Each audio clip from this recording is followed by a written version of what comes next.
I'm not gonna lie, I was definitely not expecting the support I got on that last video, so thank you so much. If you're new around here, my name's Jesse Glick. I'm a session guitar player based in LA, and in this video I'm gonna show you 5 unbelievably easy guitar techniques to take your playing to the next level. Real quick though, before we start, I do want to mention that I'm offering private lessons both on Zoom or in person if you're in the area. If you want more information about that, you can email me at jesseglickmusic@gmail.com or shoot me a message on Instagram at jgglick. Can be for beginner guitarists or advanced guitar players that just want to take their playing to the next level. But for now, we don't have a lot of time. We're probably going to go over 5 minutes, but let's throw 5 minutes on the timer.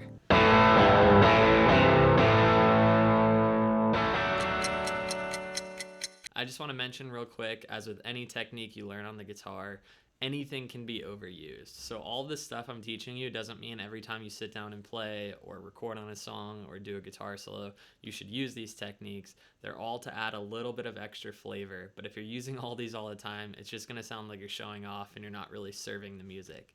Anyways, let's get to the first techniques, and this one is called chord harmonics. So this is something I stole from Jaco Pastorius. The idea is you're using harmonics on the guitar with other strings to create chords. A few examples of this would be a D major chord. Instead of playing this bar chord, we have this instead.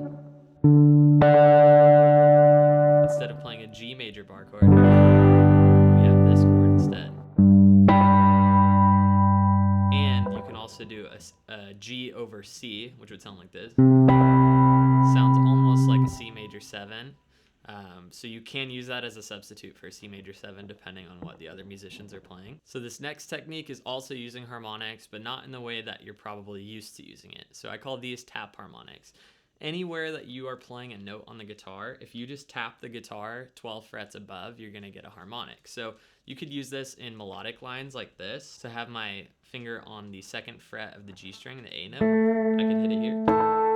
But what's cool is you can start messing around and start building lines. So I could go like this.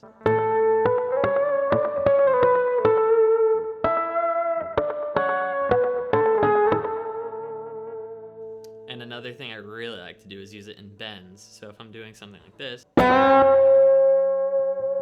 sounds pretty cool. It's a nice way to build tension in a solo. Hey Bodhi, are you part of the video?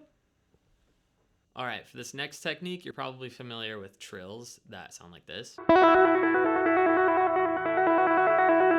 One of the most overused things in a guitar solo, but something flashy you can do to kind of change it up is do the same trill and then go behind the same string that you are hammering on and start bending it so it sounds like this.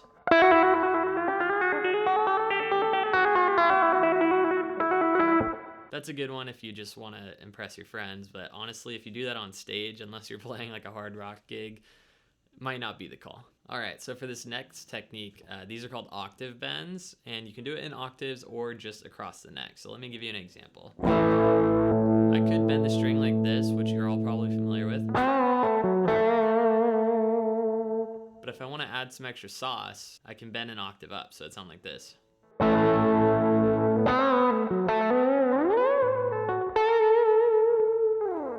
So all you do is bend and then move that same bend to an octave up. So I'll do it with another string.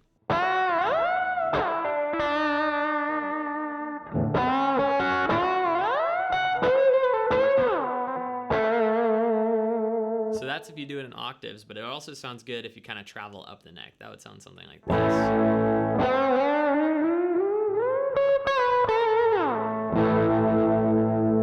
So give that one a try. It's a nice way to add some kind of like vocal flavor to the guitar. A lot of times as guitar players, we sort of sound like guitar players with what we play, and that's a good one if you just kind of want to break out the box and sound, like I said, a little bit more vocal.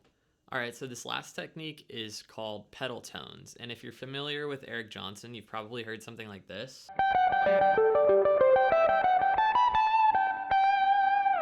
And that is sort of a signature of Eric Johnson that is Eric Johnson's to use. If you use that in a guitar solo, people are going to know you're paying tribute to Eric Johnson. It's just his thing that he's claimed on the guitar. But you can use that technique anywhere else on the neck. And this is kind of a more advanced approach, but let's say you have an arpeggio for a major chord. So for example, if I'm playing a D major chord, the bar chord shape on the 10th fret, I could have a lick that sounds like this.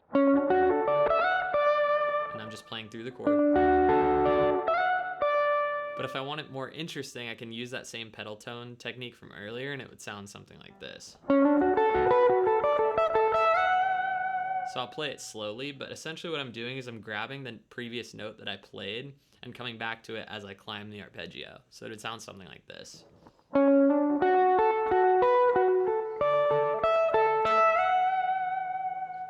And once you get that muscle memory, you'll start doing it all over the neck without even thinking about it. So again, that was for a D major chord. If I have this shape, the C shape D major chord, I can do the same thing. It would sound like this.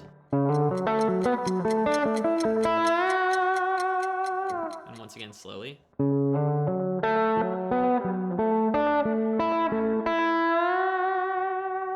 So it's a really nice way to kind of climb up a chord without just playing a scale through it. It sounds a little bit more musical and a little bit more melodic. All right, so I know these lessons are pretty quick. I'm trying to get through them in 5 minutes. It's kind of difficult though when you're bringing so much information, but the idea is for you to get a quick glimpse of something new on the guitar and take it for yourself and figure out how to incorporate it into your own playing. I'm doing these 5-minute Mondays every single Monday, and they're totally free. So if you want to support my channel, consider subscribing, ring the bell, and drop a comment about what you think about the lesson. And let me know if there's any techniques that you know that I probably don't. I'm always looking for new ways to explore the guitar. Another thing you can do is follow me on Instagram, which you can do right here. There I'll post more of my guitar playing and just things from my daily life that you won't see here on YouTube. But for now, my name is Jesse Glick. That was a 5-minute Monday, and I'll see you in the next one.